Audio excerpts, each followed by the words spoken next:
Hello students, let's continue with Civil Procedure Code lecture 16. In our last lecture we have seen till order 7. What are all the particulars that has to be included in a plaint, rule 1 to rule 18 that is being dealt under order 77, and when a plaint will be returned, when a plaint can be rejected, on what grounds, everything we have discussed along with the amendments. Now we move on to order 8. So பிளெயிண்ட்னா அதில் என்னென்னலாம் இருக்கணும், எப்போ வந்து ஒரு பிளெயிண்ட்டை வந்துட்டு reject பண்ணுறாங்க அப்படின்றது எல்லாத்தையுமே வந்து திருத்தம் செய்யப்பட்டதோட எல்லாத்தோட சேர்த்து நம்ம பார்த்துட்டோம். இப்போ வந்து நம்ம ஆர்டர் கட்டளை 8 பற்றி பார்க்க போகிறோம். 8 எதை பற்றி டீல் பண்ணுதுன்னு பார்த்தீங்கன்னா, written statement, set off and counter claim, அதாவது எதிர் வழக்குரை, எதிர்வாதம் மற்றும் எதிர்கோரிக்கை பற்றி ஆர்டர் 8ல சொல்லியிருக்காங்க. A written statement அப்படின்றது it's a version of fact that is being given by the defendant. So in nowhere in the code written statement has been defined. So in the civil procedure code written statement na enna அப்படின்றத பத்தி எந்த இடத்துலயும் define பண்ணல. So பிரதிவாதி தரப்பு பொருண்மைகளை தான் வந்துட்டு மெயினா ரிட்டன் ஸ்டேட்மெண்ட்ல சொல்லுவாங்க. அது மட்டும் இல்லாம வாதி தரப்புல என்னென்னலாம் சொல்லியிருக்கிறாங்களோ அதை மறுக்கிறதும் ஏத்துக்கிறதும் ரிட்டன் ஸ்டேட்மெண்ட்ல அவங்க தெரியப்படுத்தியிருப்பாங்க. So a written statement is the pleading of the defendant, wherein he deals with every material fact alleged by the plaintiff in his plaint and also states any new facts in his favor or takes legal objections against the claim of the plaintiff. Suppose if there is any claim made by the plaintiff and through the written statement a defendant can place any objections. Adu onnu. Innonu vandu if any matter has not been said in the plaint, through the written statement the defendant can bring out the details of the facts in his favor, which are available in his favor. And the main purpose of having written statement is to either accept or to deny the arguments that has been mentioned in the plaint. So plaintல வழக்குரையில என்னென்னலாம் சொல்லியிருக்காங்களோ அதை வந்துட்டு accept பண்றோமா இல்லையா அப்படின்றத வெளிப்படையா தெரியப்படுத்துறது வந்து return ஸ்டேட்மெண்ட்ல தான் நம்ம பண்ணுவோம். Okay, all relevant rules of pleading apply to a written statement and it should be prepared with great caution. So நம்ம order 6 pleading வாதுரையில படிச்ச எல்லா ரூல்ஸ்மே வந்துட்டு written statementக்கு அப்ளை ஆகும். because pleading comprises both plaint and written statement. okay, pleading வாதுரை அப்படின்றது வழக்குரை, எதிர் வழக்குரை ரெண்டுத்தையுமே சேர்த்தது. So வாதுரையில சொல்லியிருக்க எல்லா ரூல்ஸ்மே வந்துட்டு பிளைண்ட்டுக்கு எப்படி சேருமோ அதே மாதிரி ரிட்டன் ஸ்டேட்மெண்ட்டுக்கும் அது வந்து சேரும். தி நேம் இதுல வந்து என்னென்னலாம் இருக்கணும் அப்படின்றத பத்தி பார்ப்போம். What are all the contents that has to be included அப்படின்றது. The name of the court trying the suit. See, when a plaint is filed, the party or the plaintiff or the advocate plaintiff counsel will not be knowing in which court it will be filed. Okay. See, if it is Mafsal courts, we will get to know whether it is being filed in district municipal court or sub court, because only one district municipal court, one sub court will be available. But in case if it is being if it is in Chennai, we will be having numerous courts. If we take city civil court, it will be around 1 to 18 courts are available. So we will not be knowing in which court our case has been filed. Okay, our case is being filed if we are a plaintiff. But if we are a defendant, we'll get to know through the notice summon itself, because in the notice summon each and every detail will be given. Name of the court, date of hearing, parties, and for what purpose the case has been filed, and the plain copy will also be provided to us. So ஒரு case file பண்ணும்போது நமக்கு வந்து தெரியாது, பிளைண்டிஃபா இருந்தோம்னா நமக்கு தெரியாது எந்த கோர்ட்ல கேஸ் வருது அப்படின்னு சொல்லிட்டு. ஆனா நம்ம வந்து பிரதிவாதியாக இருக்கிறோம் அப்படின்ற பட்சத்துல நமக்கு அது தெரியும். எப்படின்னா, ஆப்பனன்ட் பார்ட்டி கேஸ் ஃபைல் பண்ண உடனே வாதி நமக்கு நோட்டீஸ் அனுப்புறாங்க இல்லையா, அந்த நோட்டீஸ் சம்மன்ல எந்த கோர்ட்ல அந்த கேஸ் இருக்குது, ஃபைல் பண்ணி இருக்கிறாங்க, அதுக்கப்புறம் வந்துட்டு கேஸோட நம்பர் என்ன, எதுக்காக கேஸ் ஃபைல் பண்ணியிருக்காங்க, அந்த கேஸோட பிளைண்ட் காப்பி நமக்கு அனுப்புறாங்க. ஓகேவா, என்ன தேதியில கோர்ட்ல கேஸ் வருது அப்படின்றது எல்லா டீடைல்ஸுமே நமக்கு வரும். ஸோ நம்ம ரிட்டர்ன் ஸ்டேட்மெண்ட் ஃபைல் பண்ணும்போது டாப்ல என்ன கோர்ட்டோ அதை வந்துட்டு ஸ்பெசிஃபிக்கா நம்ம வந்துட்டு மென்ஷன் பண்ணிடணும். ஓகே, ஸோ நெக்ஸ்ட் வந்துட்டு பாத்தீங்கன்னா the name of the parties.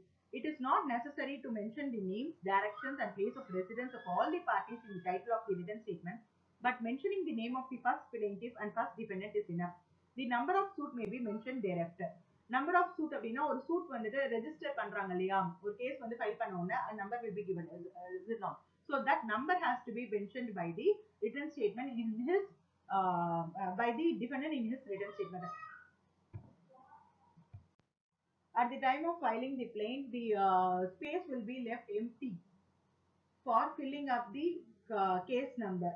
Okay, because only after registering the case, numbering the case, we'll get to know the number of the case. So we'll be filling the number of the case given to us in that left out space, right? But whereas for written statement, the defendant already knew the number of the case. So while filing written statement, the number of the case should be filled. And next one is the name. நமக்கு வந்து already plaint file பண்றோம்னா நமக்கு வந்துட்டு கேஸ்ல என்ன number பண்ண போறாங்கன்னு தெரியாது. ஸோ நம்ம ஃபைல் பண்ணும்போது OS நம்பர் அப்படின்னு சொல்லிட்டு நம்ம கேப் தான் விட்டுடுவோம். ஓகேவா? கேஸ் நம்பர் பண்ணினதுக்கு அப்புறம் தான் அந்த இடத்துல நம்ம ஃபில் பண்ணுவோம். whereas in case of written statement, நமக்கு வந்து ஆல்ரெடி கேஸ் ஃபைல் பண்ணிட்டாங்க, நம்பர் பண்ணிட்டாங்க, அந்த நம்பர் நமக்கு தெரியும். அதனால ரிட்டன் ஸ்டேட்மெண்ட் ஃபைல் பண்ணும்போது நம்ம அந்த நம்பரை அதுல ஃபில் பண்ணிருக்கணும். Next thing is name of the parties. Name of the parties அப்படின்னு வரும்போது பிளைண்ட்ல நான் உங்களுக்கு ஆல்ரெடி இன்ட்ராக்ஷன் கிளாஸ் முழுவதும் காமிச்சேன். என்னன்னா இப்போ எத்தனை பிளைண்டிஃப் இருக்கிறாங்களோ அத்தனை பிளைண்டிஃப், எத்தனை டிபெண்டன்ட் இருக்காங்களோ அத்தனை டிபெண்டன்ட், அவங்களோட ஃபுல் டீடைல்ஸ் டிஸ்கிரிப்ஷன் எல்லாத்தையுமே வந்துட்டு ஃபுல்லா கொடுத்துருக்கணும். அதாவது நேம், ஏஜ் சொல்றோம்னா சன் ஆஃப், இல்லைன்னா வந்துட்டு கேர் ஆஃப், டாட்டர் ஆஃப் அப்படின்றதுல சொல்றோம்னா, அதுக்கு அடுத்தது ரெசிடென்ஸ் இல்லைன்னா ஆஃபீஸ் அட்ரஸ் எல்லாத்தையுமே வந்து ஃபுல்லா கொடுத்துக்கணும். அப்படி பிளைண்டிஃப்க்கும் கொடுத்துக்கணும், டிபெண்டன்ட்டும் கொடுத்துக்கணும். But in case of written statement எல்லா பார்ட்டியோடதையும் கொடுக்க வேண்டிய அவசியம் கிடையாது. It's enough that first plaintiff, first டிபெண்டன்ட்டோட நேமை மட்டும் போட்டுட்டு மற்ற பிளைண்டிஃப் மற்ற டிபெண்டன்ட்க்கு எப்படி அண்ட் அதர்ஸ் அப்படின்னு சொல்லிட்டு போட்டுடலாம். ஓகேவா? இப்போ வந்து ஃபர்ஸ்ட் ஒரு பிளைண்டிஃப் வந்து ஒரு 5 பேர் இருக்கிறாங்கன்னு வச்சுக்கோங்களேன். ஃபர்ஸ்ட் பிளைண்டிஃப் பேரு ஒரு ராமன் அப்படின்னு சொல்லிட்டு வச்சுக்கோங்க. ராமன் அண்ட் 4 others அப்படின்னு சொல்லிட்டு போட்டுக்கலாம். Same thing with defendant. டிபெண்டன்ட்ல வந்துட்டு இப்போ லக்ஷ்மன் அப்படின்னு சொல்லிட்டு இருக்காங்க அப்படின்னா லக்ஷ்மன் அண்ட் 3 others அப்படின்னு சொல்லிட்டு போட்டுக்கலாம். பிளைண்ட்ல மட்டும்தான் full cost title, full name, address எல்லாமே இருக்கணும். ரிட்டன் ஸ்டேட்மெண்ட்ல ஃபுல் நேம், அட்ரஸ் இருக்க வேண்டிய அவசியம் கிடையாது. Because everything is being included in the blind. So நமக்கு தேவை அட்ரஸ் தேவைன்னா பிளைண்ட்டை பார்த்தாலே நமக்கு தெரிஞ்சிடும். அதனால ரிட்டன் ஸ்டேட்மெண்ட்ல அவ்வளோ பெருசா கொடுக்க வேண்டிய அவசியம் கிடையாது அப்படின்றத நம்ம சொல்லிடுறோம். The defendant thereupon replies to each pair of the plaint, except where any preliminary objection like maintainability of the suit, locus standi of the plaintiff to file suit, the non-joinder or misjoinder of parties as to the jurisdiction of the court or as to limitation for consideration which is necessary in the first instance before the suit is tried on merits. First, if there is any preliminary objection that has to be made out in the court before filing the written statement. Preliminary objection எதை சார்பா வரும்னு பாத்தீங்கன்னா jurisdiction. First, the case cannot be maintained in this particular court based on jurisdiction. The particular court does not have jurisdiction to try the matter அப்படின்னு சொல்லிட்டு ஒரு preliminary objection கொண்டு வரலாம். அதாவது இந்த கோர்ட்டுக்கு அதிகார வரம்பு கிடையாது அப்படின்னு சொல்லிட்டு ஒரு ஆட்சேபனை தெரிவிக்கலாம்.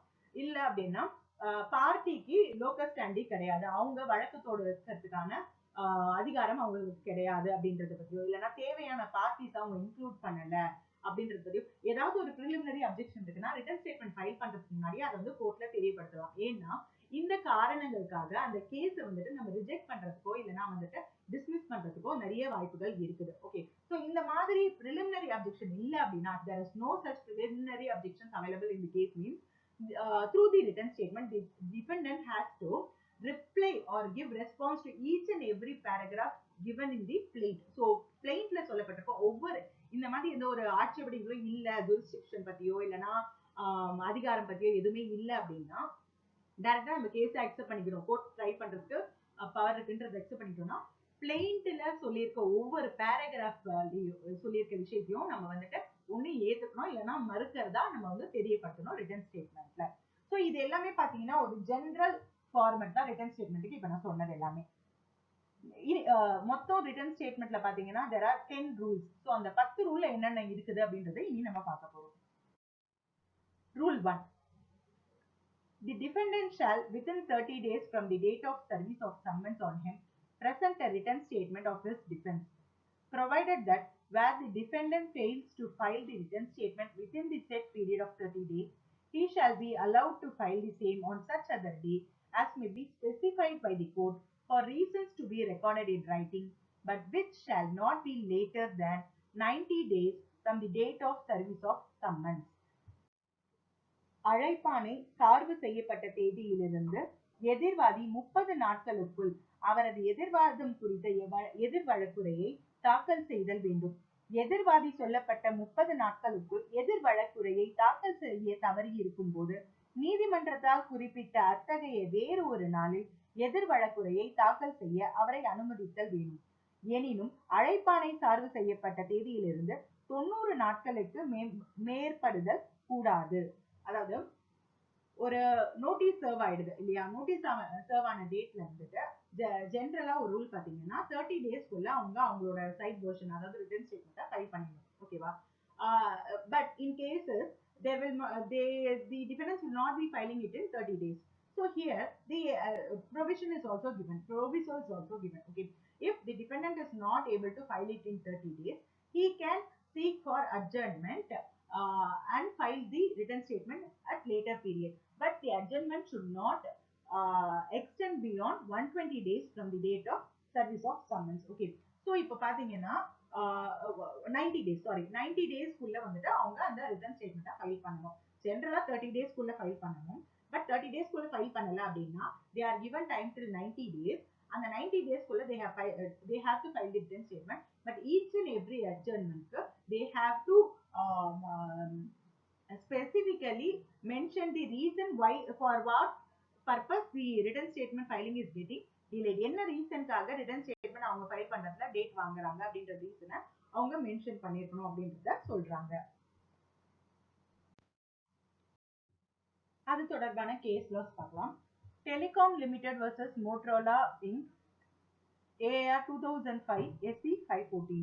The limitation for filing written statement provided under Rule 1 does not apply to suits filed on the original side of the Chartered High Court. So இங்க சார்ட்டர்ட் ஹை கோர்ட்ஸ் அப்படின்றது என்னன்னு பாத்தீங்கன்னா மெட்ராஸ், பாம்பே அந்த கோர்ட்ஸ் எல்லாம் வந்து சார்ட்டர்ட் ஹை கோர்ட்ஸ் அப்படின்னு சொல்லிட்டு நம்ம சொல்றோம் இல்லையா. இந்த ஹை கோர்ட் ஜூரிஸ்டிக்ஷன்ல ஃபைல் பண்ற ஒரிஜினல் சைட், அதாவது வந்து நான் முன்னாடியே சொல்லியிருக்கேன் உங்களுக்கு, 1 கோடி ரூபாய்க்கு மேல வர பெக்யூனரி லிமிட் வர அமௌண்ட் எல்லாத்தையுமே வந்து கேசஸ் எல்லாத்தையுமே வந்துட்டு ஹை கோர்ட்ல தான் ஃபைல் பண்ணுவாங்க அப்படின்னு சொல்லிட்டு இல்லையா.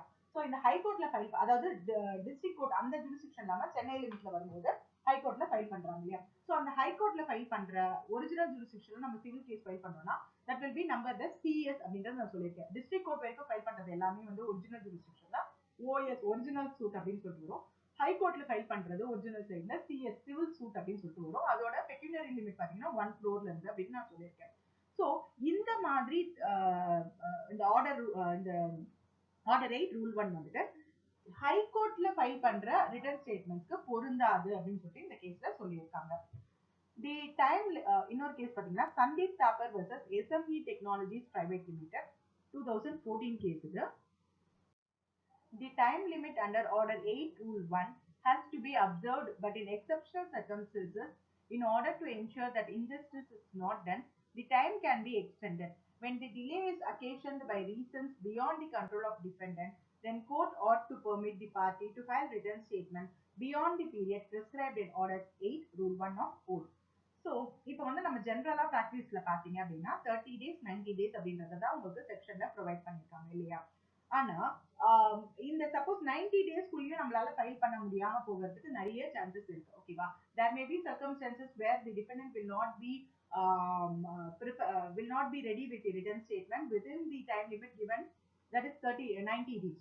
Okay, so at that time they will seek for more time extension. Okay, so if the court thinks that there is proper reason for the delay, okay, the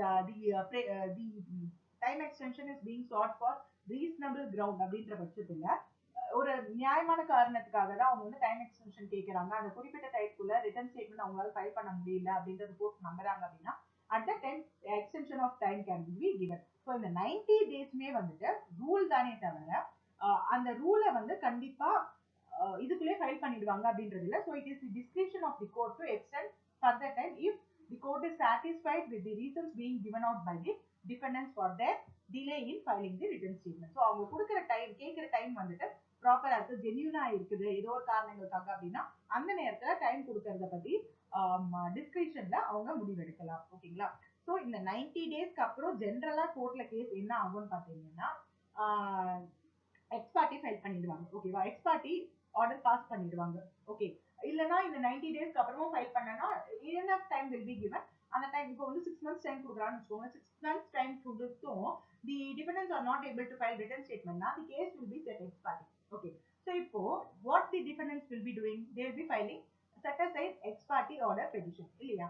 petition to set aside the ex parte order. So இந்த petition court accept பண்ணிக்கணும்னா ஒரு problem இருக்கு. என்னன்னா ஒரு condition இருக்கு. என்னன்னா along with this petition நமக்கு எப்பவுமே தெரியும் affidavit ஃபைல் பண்ணனும் petitionோட அப்படின்றது. பட் இப்போ என்னன்னா petition affidavit ஓட சேர்த்து written statement should also be filed. ஓகேவா?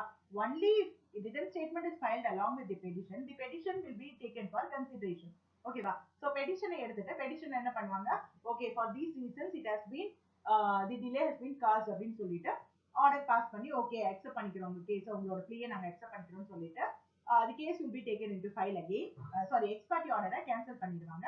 கேன்சல் பண்ணிட்டு ரிட்டன் ஸ்டேட்மெண்ட்டை அக்செப்ட் பண்ணிப்பாங்க. ஓகேவா? இது எதுக்காக ரிட்டன் ஸ்டேட்மெண்ட்டோட தான் பெட்டிஷனை நம்ம ஃபைல் பண்ணணும் அப்படின்னா we know what the advocates will do to drag the case, is it not?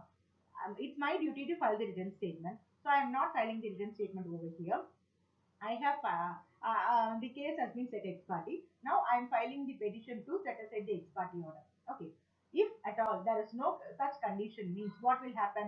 Again, I will be taking time to file the written statement. Is it not? So in order to make me proper and to get rid of all these unnecessary draggings or draggings and unnecessary delay in the court, this such provision is available. Next is judgment.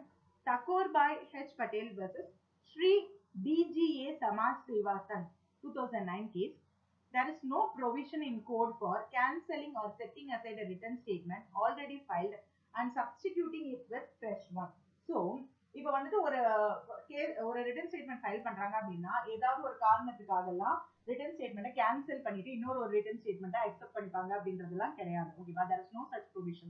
Okay, நான் வந்து first தப்பா file பண்ணிட்டேன், அந்த தப்பா file பண்ணினதை reject பண்ணிடுங்கன்னு சொல்லிட்டு மெமோவோ இல்லைன்னா பெட்டிஷனோ file பண்ணிட்டு அதுக்கப்புறம் new written statement is being filed அப்படின்ற ஒரு கான்செப்ட் எல்லாம் சிவில் ப்ரொசீஜர் படி கிடையாது. ஓகேவா? If once written statement is filed it's final.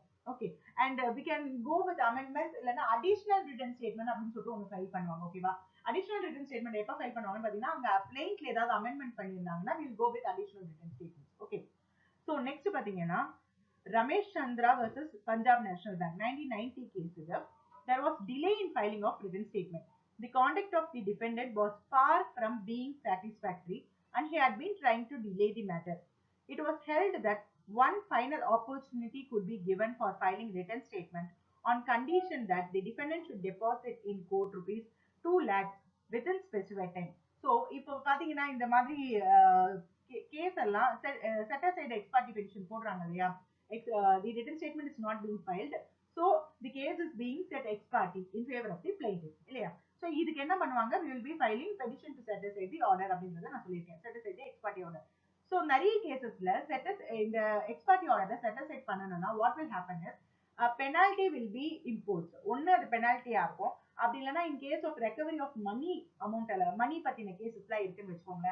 so அந்த நேரத்துல so and so amount நீங்க வந்து டெபாசிட் பண்ணுங்க, only then your case will be that ex parte order will be set aside and your written statement will be accepted அப்படின்னு சொல்லிட்டு court சொல்லிடுவாங்க. ஓகேவா? இது எதுக்குன்னு பாத்தீங்கன்னா டிஃபெண்டன்ட் வந்து ப்ராப்பரா இருக்கணும் அப்படின்றதுதான், இது தப்பு அப்படின்றதுதான் கிடையாது. ஓகே, சோ இந்த கேஸ்ல பர்டிகுலரா ரமேஷ் சந்திரா கேஸ்ல என்ன ஆகுதுன்னு பாத்தீங்கன்னா வாண்டடாவே the case is being delayed by the டிஃபெண்டன்ஸ்.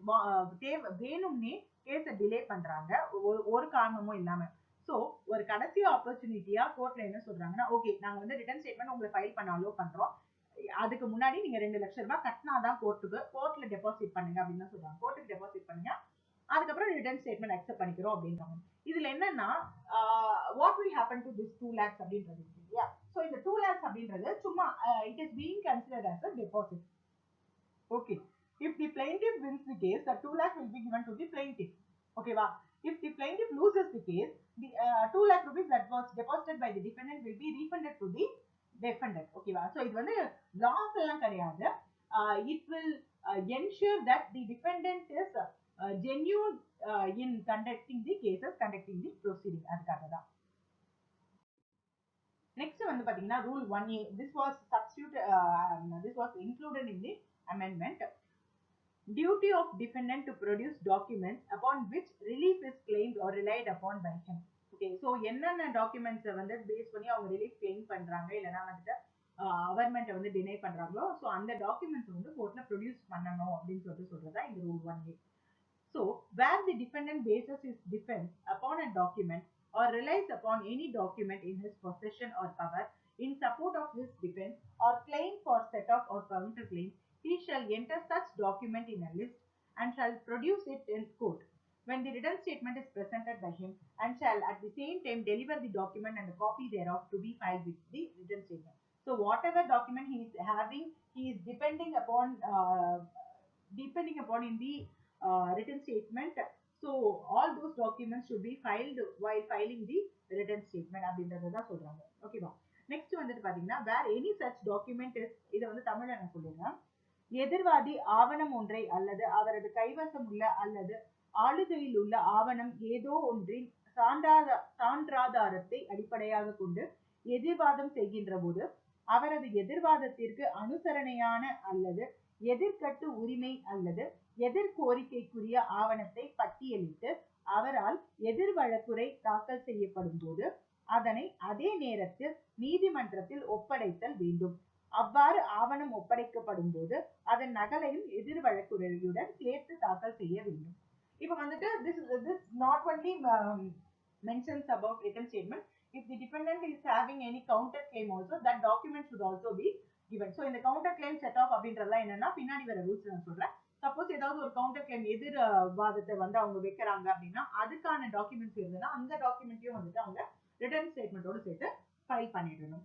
Where any such document is not in the possession or power of the defendant, he shall wherever possible state in whose possession or power it is. So if the defendant is having those documents, he shall file it along with the written statement. Okay, if he is not having it, he has to mention in whose possession illana who is having that document அப்படின்ற details சொல்லணும். Okay, அத்தகைய ஆவணம் எதிர்வாதியின் கைவசத்திலோ அல்லது ஆளுகையிலோ இல்லாத போது வேறு யாருடைய கைவசத்தில் அல்லது ஆளுகையில் உள்ளதென கூடிய வரையில் குறிப்பிடுதல் வேண்டும். நெக்ஸ்ட் பாத்தீங்கன்னா a document which ought to be produced in court by the defendant under this rule but is not so produced shall not without the leave of the court be received in evidence on his behalf at the hearing of the suit. So இது பாத்தீங்கன்னா கோர்ட்ல அந்த defendant file பண்ணி இருக்க வேண்டிய ஒரு document but is not filing it.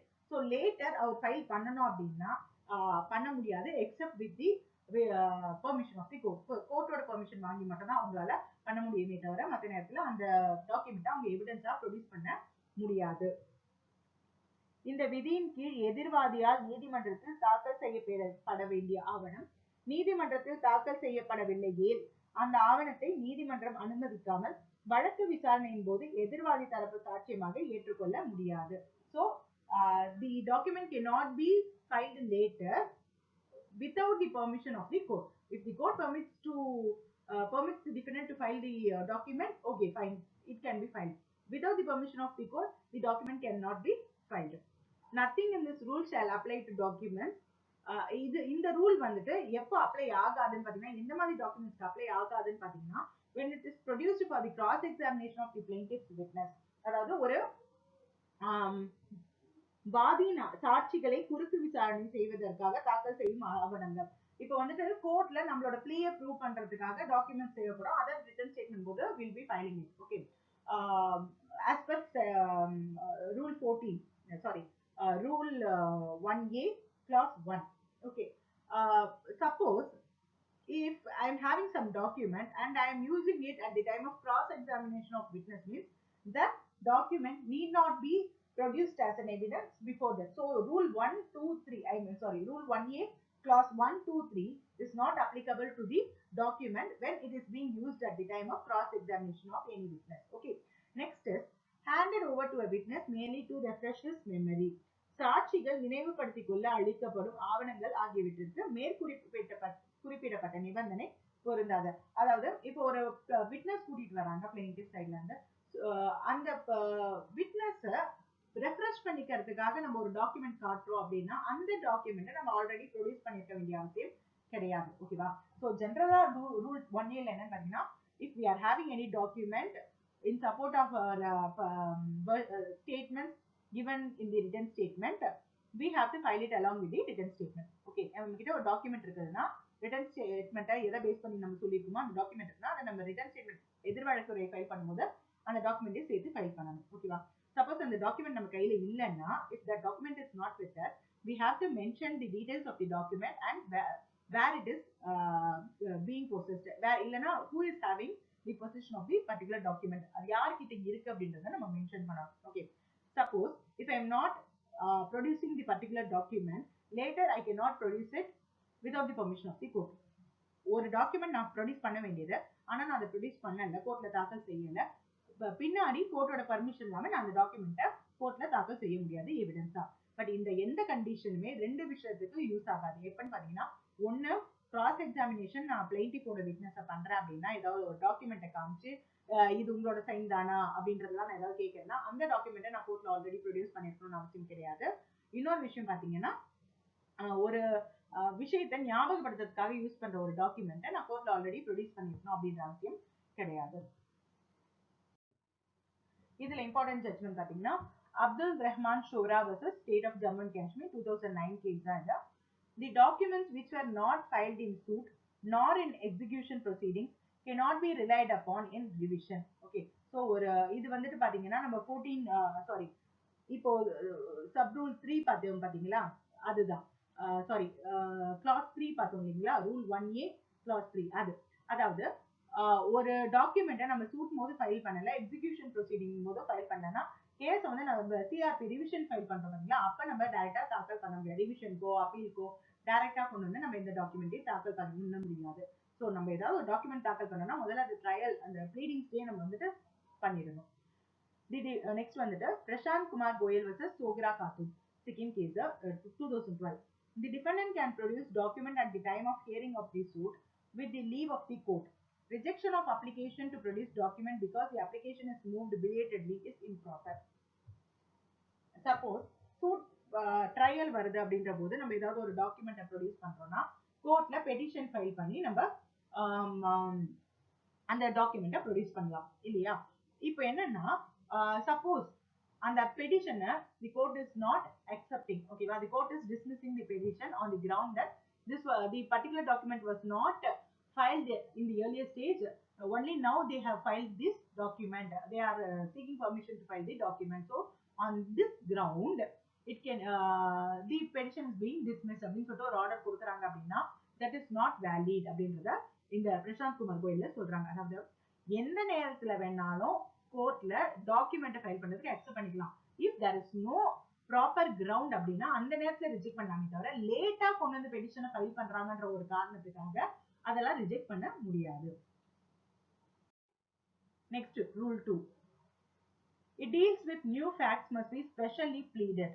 The defendant must raise by his pleading all matters which show the suit not to be maintainable or that the transaction is either void or voidable in point of law, and all such grounds of defense as, if not raised, would be likely to take the opposite party by surprise or would raise issues of fact not arising out of the plaint, as for instance fraud, limitation, release, payment, performance or facts showing illegality. புதிய சங்கதிகளை குறிப்பாக குறிப்பிடுதல் வேண்டும். வழக்கொன்று செல்லாது என்பதனை சுட்டிக்காட்டி பிரதிவாதி எதிர் வழக்குரை தாக்கல் செய்ய வேண்டும்.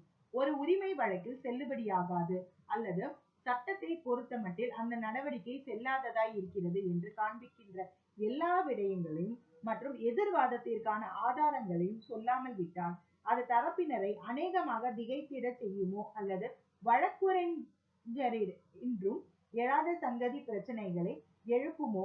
உதாரணமாக மோசடி, காலவரையறை, விடுவித்தல், செலுத்துதல், நிறைவேற்றுதல் அல்லது சட்டவிரோத பங்கை தெரிவிக்கும் சங்கதிகள் போன்றவற்றை எழுப்புமோ என்று கருதிடும் போது அந்த எதிர்வாதத்திற்கான ஆதாரங்கள் எல்லாவற்றையும் பிரதிவாதி தனது எதிர் வழக்குரையின் மூலம் தெரிவித்தல் வேண்டும்.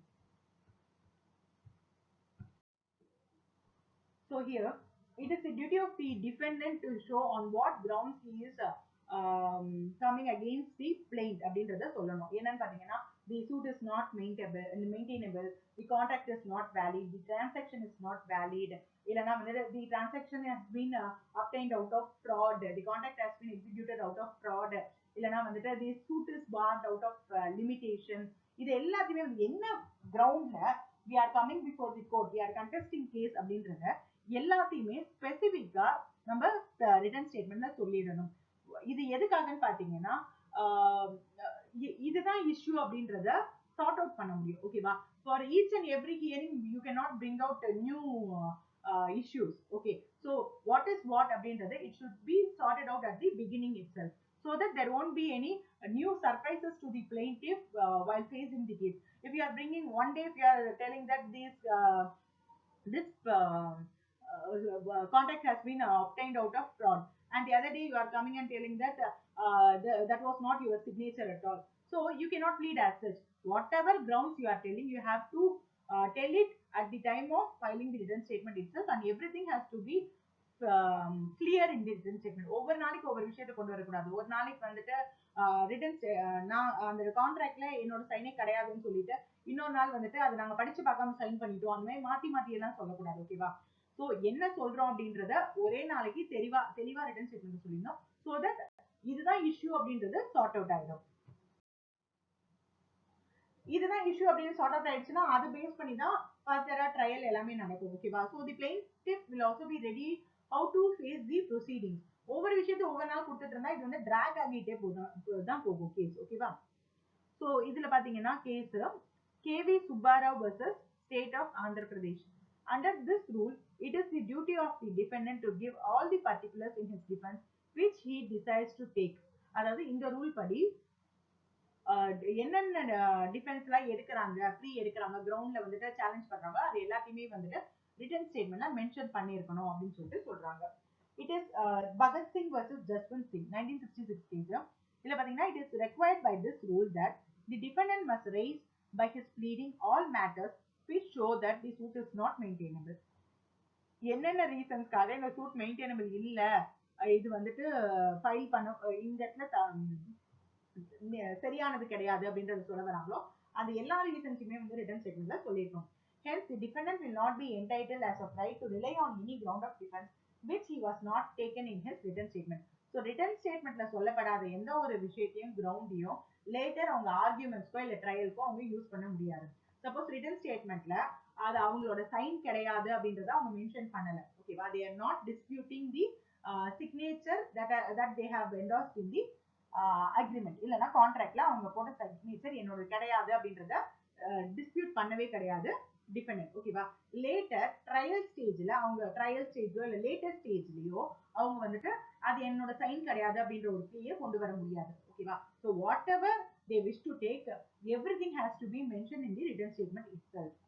But when the Lakshmi Narayan versus Union of India 1962 that home, but when the necessary facts are there in the plaint, it is not necessary for the defendant to particularize them in his defense and to state the legal effect of those facts. If every detail has been given in the plaint, the defendant is not required to state once again in the written statement. Suppose check பத்தி இல்லனா வந்துட்டு வேற ஏதாவது ஒரு particular details எல்லாத்தையுமே வந்து பர்టిక్యులர்ஸ் எல்லாத்தையுமே பிளேன்ட் சொல்லிட்டாங்கன்னா அதே பர்టిక్యులர்ஸ் திருப்பி இவங்க சொல்ல வேண்டிய அவசியம் கிடையாது. They can merely go with either admitting the fact given in the plaint or denying the fact given in the plaint pertaining to the particulars. Okay. Next பாத்தீங்கன்னா rule 3. So rule 3 deals with denial to be specific. It shall not be sufficient for a defendant in his written statement to deny generally the grounds alleged by the plaintiff, but the defendant must deal specifically with each allegation of fact of which he does not admit the truth except damages. மறுப்பு குறிப்பாக இருத்தல். வாதியினால் சொல்லப்பட்ட ஆதாரங்களை பிரதிவாதி தம்முடைய எதிர் வழக்குரையில் பொதுவாக மறுத்தல் போதுமானதாகாது. ஆனால் இழப்பீடு பற்றிய சாட்டுரை நீங்களாக மற்றபடி எந்த சங்கதியின் உண்மையை அவர் ஏற்கவில்லையோ அந்த சங்கதி ஒவ்வொன்றையும் பிரதிவாதி குறிப்பாக மறுத்தல் வேண்டும். அதாவது இப்போ வந்துட்டு பிளெயின்ட் இருக்குது. ஓகேவா? ரிட்டன் ஸ்டேட்மெண்ட்ல suppose if the defendant is mentioning that the defendant denies all the allegations or all the averments mentioned in the plaint அப்படின்னா that is not acceptable. ஓகேவா? அதை வந்துட்டு அப்படியே அக்செப்ட் பண்ணிக்க மாட்டாங்க. So for each and every paragraph, the response should be proper. He can, instead of saying that denying all the allegations, denying the allegations mentioned in paragraph 3, paragraph 4, regarding எதை பத்தி சொல்லியிருக்காங்களோ அதை பத்தி போட்டு that is being denied by the defendant அப்படின்னு சொல்லிட்டு சொல்லாங்க தவிர everything has been denied by the defendant அப்படின்றத சொல்லக்கூடாது. ஓகேவா? ஸோ இது என்ன ஆகும்னு பாத்தீங்கன்னா லேட்டரா மிஸ்இன்டர்பிரட் ஆகும். ஓகேங்களா?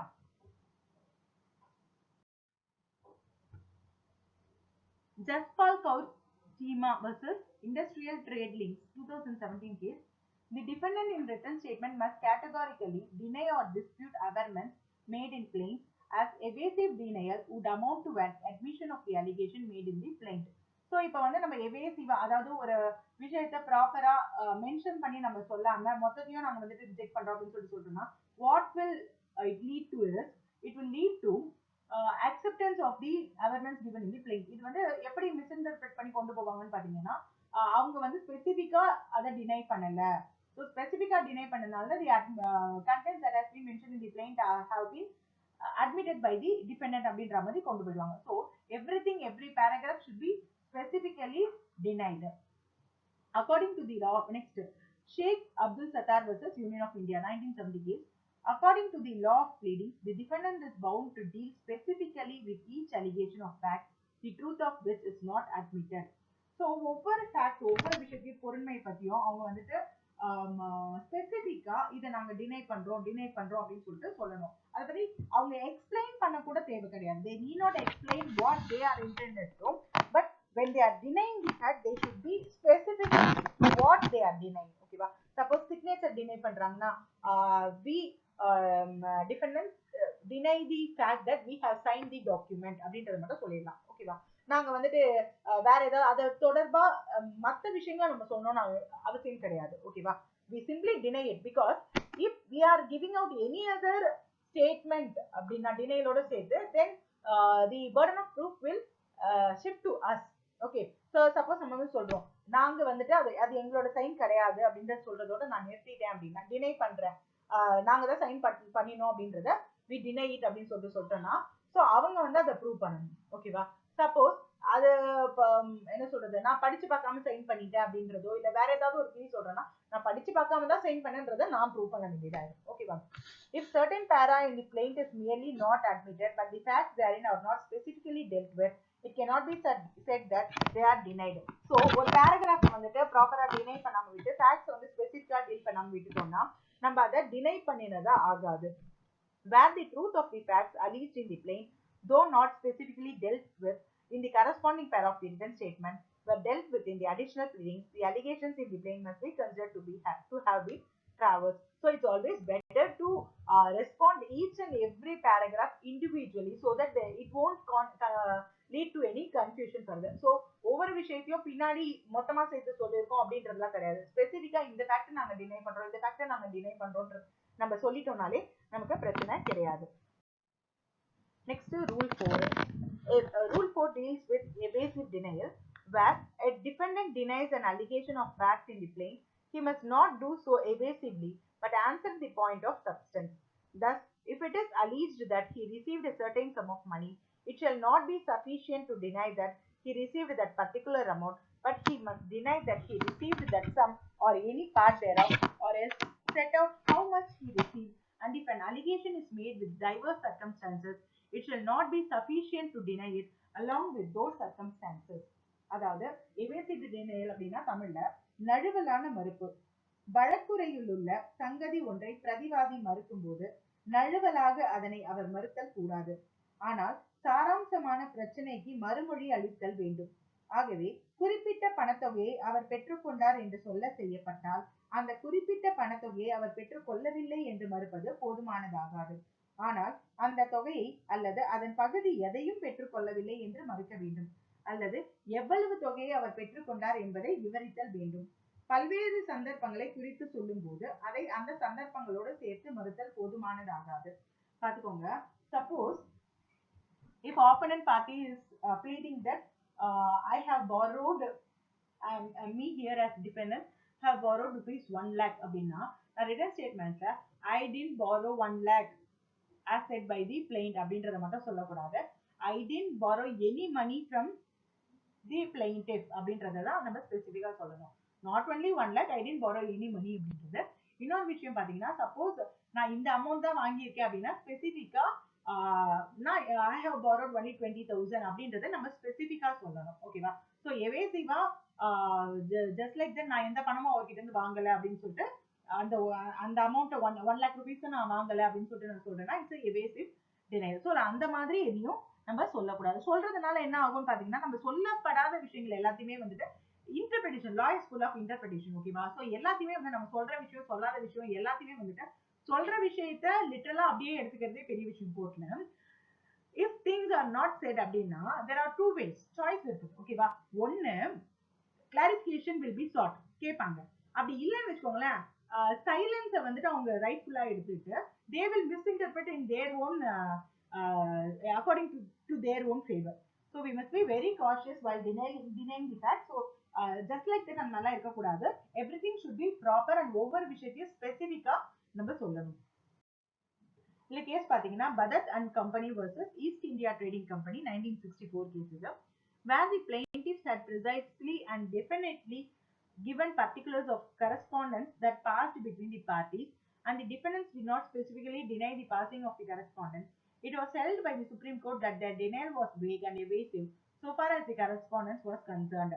ஸோ இதுல வந்து என்ன சொல்லியிருக்காங்க அப்படின்னா, அவங்களுக்குள்ள இந்த டிரான்சாக்ஷன் கரஸ்பாண்டன்ஸ் வந்துட்டு ப்ரிசைஸா இந்த விஷயம் இப்படி அப்படின்றத ஸ்பெசிபிக்கா பிளைண்டிஃப்ஸ் have given, but in written statement the defendant has not specifically denied it. evasive reply கொடுத்திருக்காங்க. ஸோ கோர்ட் என்ன கன்சிடர் பண்றாங்கன்னா, as it was not specifically denied it has to be considered அப்படின்றத சொல்லிடுறாங்க. நெக்ஸ்ட் பாத்தீங்கன்னா rule 5. Rule 5 deals with specific denial.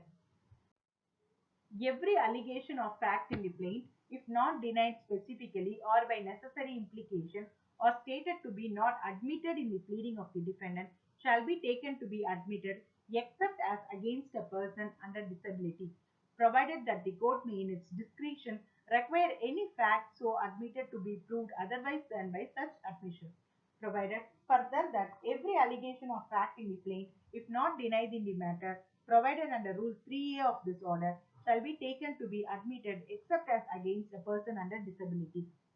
அதாவது வழக்குரையில் குறிப்பிடப்பட்ட ஒவ்வொன்றையும் திட்டவட்டமாக மறுக்கப்படாதிருத்தல் அல்லது பிரதிவாதியின் வாதுரையில் ஏற்றுக்கொள்ளப்படவில்லை என்று உரைக்கப்படாதிருத்தல், அது ஏற்றுக்கொள்ளப்பட்டதாக எடுத்து கொள்ளப்படுதல் வேண்டும்.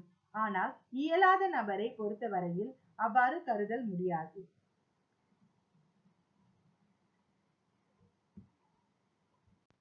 ஸோ பிளைண்ட்ல சொல்லியிருக்க எந்த ஒரு விஷயத்தையும் ஸ்பெசிபிக்கா டினை பண்ணோம். ஸ்பெசிபிக்கா டினை பண்ணாத விஷயத்த it has been admitted by the defendants அப்படின்றத எடுத்துப்பாங்க. But except with person under disability.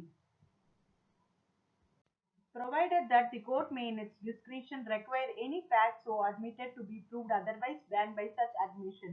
நீதிமன்றம் தனது விருப்பப்படி அவ்வாறு ஏற்றுக்கொள்ளப்பட்ட சங்கதி எதையும் அத்தகைய ஏற்புரையுடன் அதனை நிரூபிக்குமாறு வேண்டுறுத்தலாம்.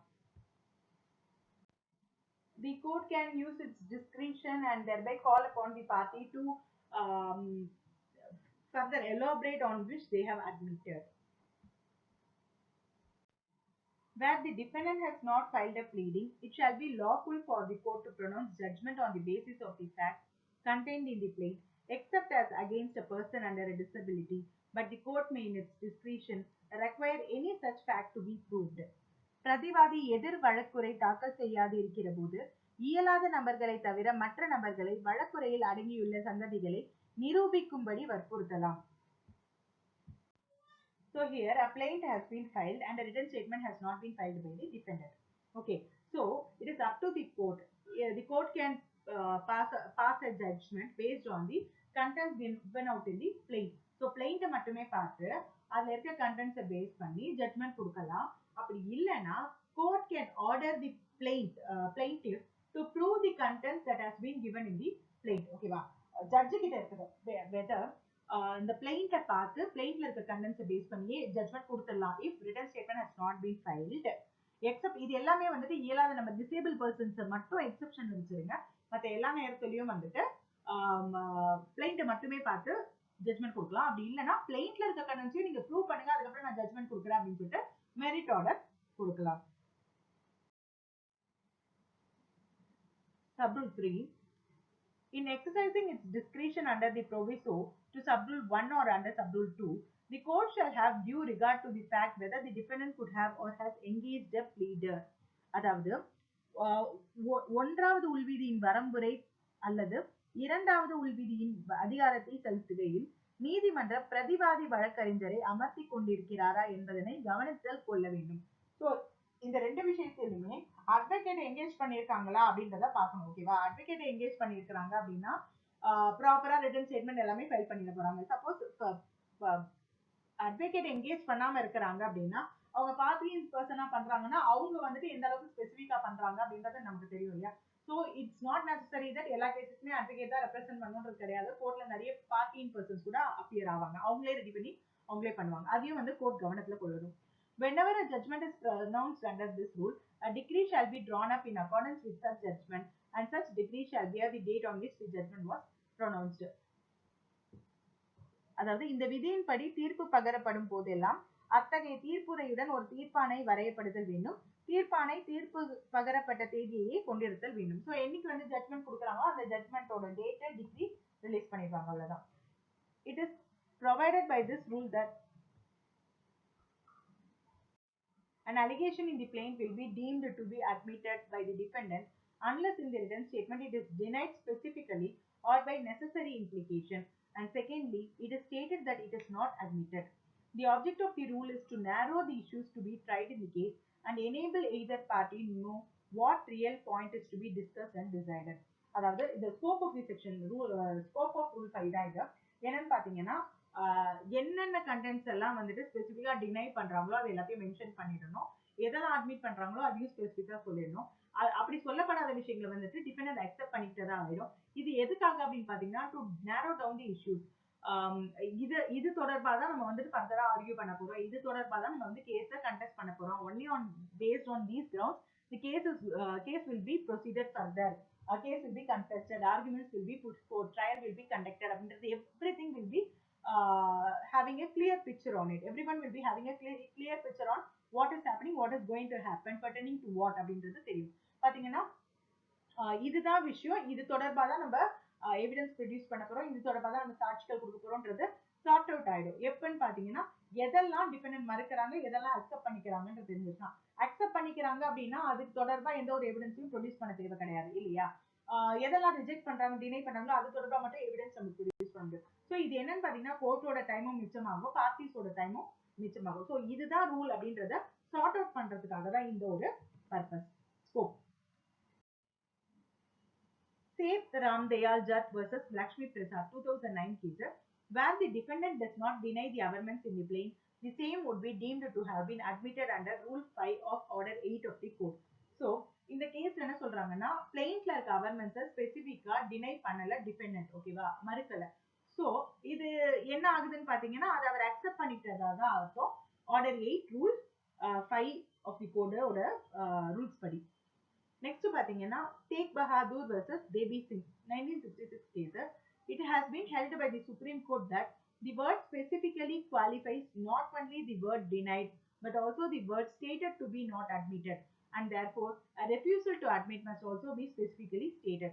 So இதுல வந்து சுப்ரீம் கோர்ட் என்ன அப்சர்வ் பண்ணாங்கன்னு பாத்தீங்கன்னா ஸ்பெசிபிக்கலி அப்படின்றது வெறும் டினைடு விஷயத்துக்கு மட்டும் கிடையாது. ஸ்பெசிபிக்கலா அவங்க டினை பண்ணல அப்படின்றது மட்டும் கிடையாது, ஸ்பெசிபிக்கா அவங்க அட்மிட் பண்ணிக்கல அப்படின்றதும் உண்டு. அதாவது டினைடுன்ற வார்த்தையும் stated to be not admitted அப்படின்ற வார்த்தையும் சேர்த்தே நம்ம பார்க்கணும். என்னன்னு பாத்தீங்கன்னா ஸ்பெசிபிக்கா அவங்க டினை பண்ணணும், இல்லைன்னா ஸ்பெசிபிக்கா அவங்க அட்மிட் பண்ணணும், ஓகேவா? இல்ல அப்படின்னு பாத்தீங்கன்னா ஸ்பெசிபிக்கா அவங்க அட்மிட் பண்ணல அப்படின்னா கூட எவேசிவா இருந்ததுன்னா அதை அப்படி அட்மிஷன்ல கொண்டு வந்துருவாங்க. ஸோ ஒரு விஷயத்த அட்மிட் பண்ணிக்கல அப்படின்னு சொல்றதையும் வந்துட்டு ஸ்பெசிபிக்கா சொல்லி இருக்கணும் அப்படின்றத பாக்குறாங்க. எதுக்காகன்னு பார்த்தோம்னா அப்பதான் வந்துட்டு மிஸ்இன்டர்பிரட் ஆகாது. So whether you accept the averment, you tell it specifically. If you deny the averment, you tell it specifically. If you are not denying it, the plaintiff will interpret in such a way that you are accepting to the averments. Okay. Next பாத்தீங்கன்னா PP Abubakar versus Union of India 1972 case. A plea that the defendant does not admit any of the allegations in the plaint except such as have been expressly admitted and that he puts the plaintiff to the proof of allegations not admitted is not a sufficient denial within the meaning of this rule. Thus, every allegation so denied will be deemed to have been admitted. In the case of defendant என்ன பண்றாரு அப்படின்னு பாத்தீங்கன்னா, he is sorting out certain issues and he is accepting it, expressly accepting it, and he is evasively telling that other things I deny it, other governments are being denied by the defendant. So கோர்ட்ல இங்க என்ன சொல்றாங்கன்னு பாத்தீங்கன்னா, அவர் வந்து அத sufficient, it doesn't amount to sufficient denial அப்படின்றாங்க. What amounts to sufficient denial? Each and every averment should be in specifically denied அப்படின்றத நம்ம பார்த்தோம் இல்லையா. So இங்க வந்து ஸ்பெசிபிக்கா deny பண்ணாததுனால just like that I accept from 1 to 4 paragraphs I accept it. என்ன 1 to 4 paragraphs என்ன இருக்கும்னு நினைக்கிறீங்க? வெறும் address of the defendants தான் இருக்கும் ஓகேவா. I accept it and rest of the contents I leave it to the plaintiff to prove it அப்படின்னு சொல்லிட்டு சொல்லிடுறாங்க ஓகேவா. So இங்க he is not mentioning that he denies it in specific. So the court comes to a conclusion that as there is no specific denial, the defendant admits the plaintiff's content அப்படின்ற மாதிரி கொண்டு வந்துருவாங்க. Okay, அதனால தான் சொல்றது each and every thing should be mentioned properly with specific denial அப்படின்றது. இது எல்லாமே எங்க வரும்னு பாத்தீங்கன்னா evasive denialல வந்துரும். A denial of Jahuri Sa versus Dwarika Prasad 1967 case. A denial of knowledge of a particular fact is not a denial of the fact and has not the effect of putting the fact in issue. இங்க என்னன்னு பாத்தீங்கன்னா a knowledge of a particular fact க்கும், அதாவது denial of knowledge of a particular fact க்கும் denial of fact க்கும் இருக்கிற difference. Okay, so ஒரு see for example I am telling that I don't know whether my father signed the agreement or not. Okay, I am not sure, I don't know whether my father signed the agreement. எனக்கு எங்க அப்பா அந்த அக்ரிமெண்ட்டை sign பண்ணாரா அப்படின்றது தெரியாது அப்படின்னு சொல்லிட்டு சொல்றேன். ஸோ இங்க வந்துட்டு என்ன பாத்தீங்கன்னா denial of knowledge of a particular fact. இங்க fact என்ன? whether the signature has been given by my father in the agreement அப்படின்றது தான் இங்க fact. ஸோ இப்போ எனக்கு என்னன்னா அவர் அதை சைன் பண்ணாரா அப்படின்றது எனக்கு தெரியாது அப்படின்ற. Okay, so it doesn't mean that I am denying the fact. Okay, எங்க அப்பா சைன் பண்ணலன்னு சொல்றதுக்கும் my father did sign the அக்ரிமெண்ட்னு சொல்றதுக்கும் I don't know whether my father signed the agreement அப்படின்னு சொல்றதுக்கும் difference இருக்கு ஓகேவா. So as because I don't have knowledge, I cannot refute the fact. ஓகேவா. So I can only deny the knowledge of the particular fact when I'm not sure about it. Okay, it doesn't amount to the denial of the fact.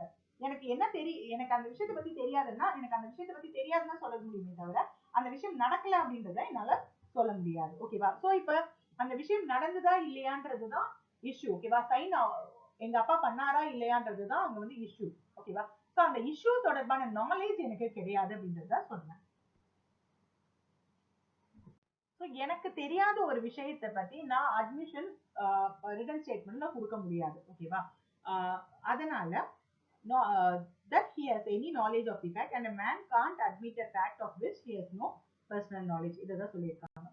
So as of now rule 5 வரைக்கும் நம்ம முடிச்சிருக்கோம். Rule 6 to 10 வந்துட்டு next லெக்சர்ல பார்க்கலாம். Thank you.